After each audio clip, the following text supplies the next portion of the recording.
But how about we get some questions and answers, baby? I mean, you come here for the meat and potatoes. You don't come here for side dishes, baby. You come here for the meat and potatoes. Meat and potatoes, they're your questions. Do I eat the meat? Yeah. Do I eat the potatoes? No. Right off the top, backyard brews and barbecues. Explain the water to grain ratio to me. When would I use more water to grain over less water to grain?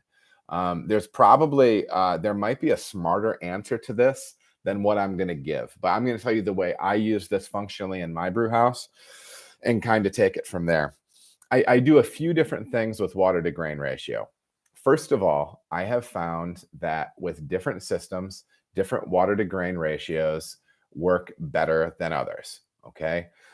My buddy Andy, he did some work with Siebel, and they were talking about German systems. And off the top of my head, I could be really wrong, but I think this is it.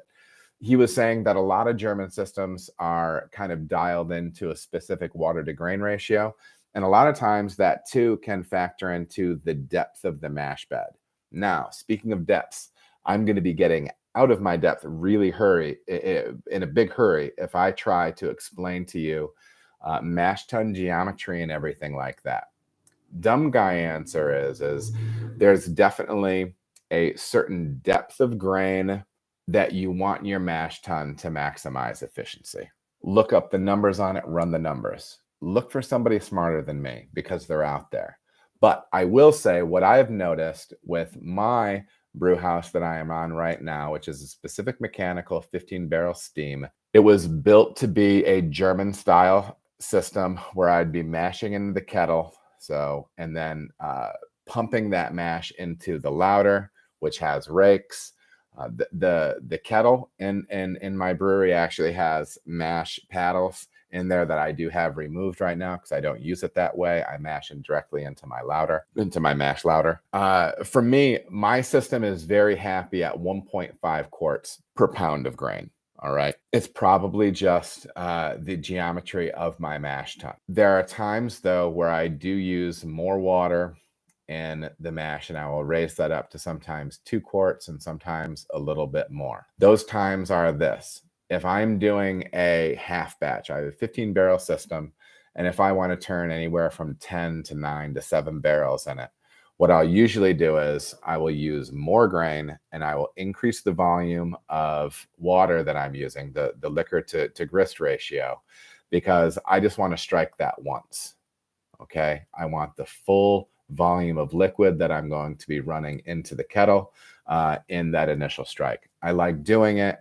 It's kind of a first runnings technique. And I also feel like I can control the chemical reaction in the mash a little bit better by having X amount of water going in with X amount of grain, and I'm stirring it so I can get everything homogeneous. When I sparge, I spray acid on top of it to try to keep the pH of the sparge water down. But we're going to answer that question a little bit more later. I have some questions about that. There are some beers that I do where I will flex it up closer to 2. And sometimes it's just so I'm not running tons of sparge water. I sometimes try to keep those volumes of water somewhat equal. For me, in part, it's because it makes for a little bit more of, in my mind, a controllable chemical reaction happening in the mash. It doesn't keep me sparging, 300 gallons, and I'm trying to adjust the pH on the fly as we go, stuff like that. But yeah, people will also talk stuff about liquor to grain ratio, liquor to grist ratio, and they'll talk about fermentability or conversion, things like that. I believe people will say potentially you can get more conversion out of a thinner mash, meaning more water to grain. But yeah, dig in a little bit on some of the science type stuff, the geometry stuff, grain bed depth if you want. So a little bit for me, it's a practical thing. It's a little bit what my equipment likes. My equipment seems to perform best in that 1.5 to 2 quarts per pound range. Yeah, man. Appreciate the question. All right, everybody, thank you so much for watching. If you feel as if you got any value out of the video, please like and subscribe. There are also other videos that you can watch. They're gonna maybe be over here or over here. Appreciate you watching.